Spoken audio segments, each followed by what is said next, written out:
نورستان مرکز او نهګونو ولسوالیو کې نیکمرغه لوی اختر د دې ولایت والي الحاج قاري زین العابدین عابد په شتون کې په بشپړ امنیتي فضا کې ونمانځل شو.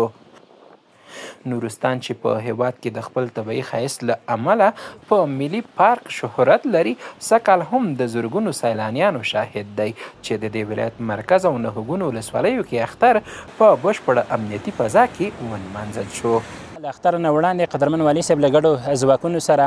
د همغږۍ ناسته درلوده چې د همغه ناستې په ترڅ کې زموږ د همغږۍ مرکز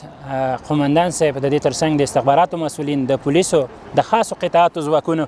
په ګډه د اختر په ورځ شپو کې د نورستان په مختلفو برخو کې سیارې ګزمې چک پوینټونه درلودل چې خوشبختانه د دوی د هلو ځلو له برکته اختر ورځ شپې په نورستان کې په خوښۍ او خوشحالۍ سره ونمانځل شوه او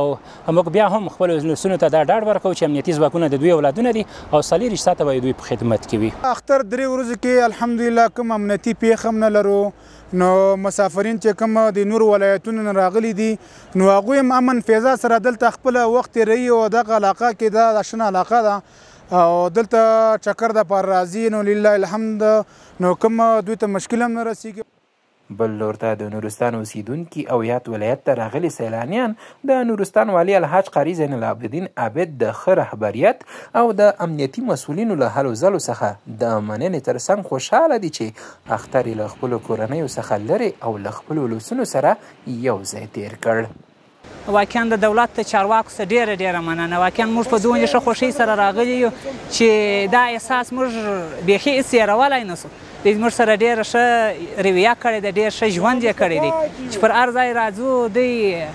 زموږ څه مننه کړې ده. موږ باید د دوی څه مننه وکړو، دوی زموږ څه مننه وکړو. بس موږ ډېر ورڅخه خوشحاله یو. الحمدلله ډېر ښه امنیت برابر دی، ډېر ښه خوند یې کړی دی، ډېر د امن په فضا کې مو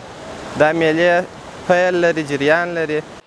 د یادونې وړ ده چې سږکال د نورو کلونو په پرتله نورستان ته د سیلانیانو سفر خورا زیات شوی چې د نورستان والي لخوا د یو ټاکلي کمیسیون له لورې خدمت کیږي او د سیلانیانو د راتلو او دوی ته د خدماتو لړۍ لا